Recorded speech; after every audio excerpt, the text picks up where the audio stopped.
win for you, like a strategic win for you on several fronts, from the story about how you end up in the shoes that you raced in, all the way to coming back from maybe 10th place plus and 40 seconds back, and getting your way to the second team. Just talk to us about the satisfaction of having seen it work together. I think the conservative plan, I think, is what a lot of guys had going into the day. I think it seemed like with how big that pack was and who was kind of hanging back, that pretty much everybody's coach had told them to be conservative on the hills.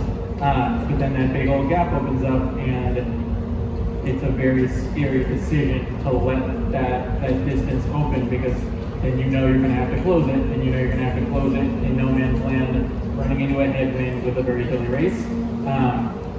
So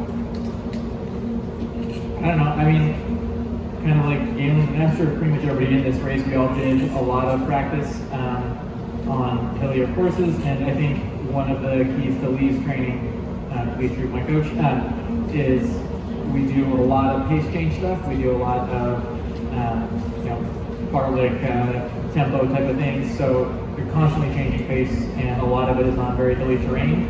So being able to move while tired on a hilly course is what we practice for, and it paid off in spades. And then the strength coach I work with, he also put a really big emphasis on making sure the glutes and the quads and everything were going to be strengthened to the max for this race. And so I think going into that final little bit, one of the things I've been telling myself this whole build-up is there are no more next times. You need to be prepared to lay it all out, because there's a good chance this is going to be your best shot to ever make a team.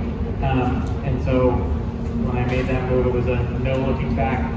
You got to go, and you got to go now, because if you wait too much longer, you're not going to have enough time to catch them.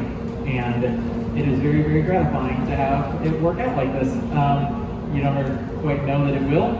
I will say that this is almost exactly how I visualized it in certain iterations, and yeah, it's a little crazy that how I pictured it matched up. So I can't say that that would happen another 9 times out of 10, but it happened today, and that's all that matters. So I'm very happy.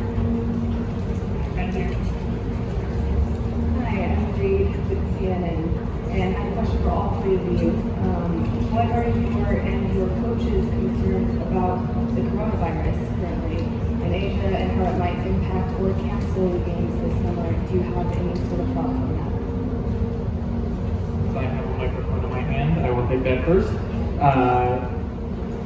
haven't really thought super in depth about the coronavirus, because making this team was a big barrier to having to think about that. I mean, in sort of the immediate future type of thing, is more of an existential threat. Like the global pandemic is very, very concerning, and I would say, I guess I'm not worried about it a ton, because if the decision gets made to cancel or do whatever they need to do with the games, that means something went really, really wrong, and people's lives are at risk. They would not make that decision lately. So if that's what ends up happening, I think personally I'll be super disappointed. Obviously, this is my first Olympic Games, and it would be crushing to not be able to do that. But at the same time, I don't think it's worth risking people's lives to have a sporting event. So I hope it doesn't come to that, and I will certainly be watching the news and paying attention to it. But that's not a business that really would look likely. So if they have to do it, they have to do it, and I think it'll be because it's to keep people safe.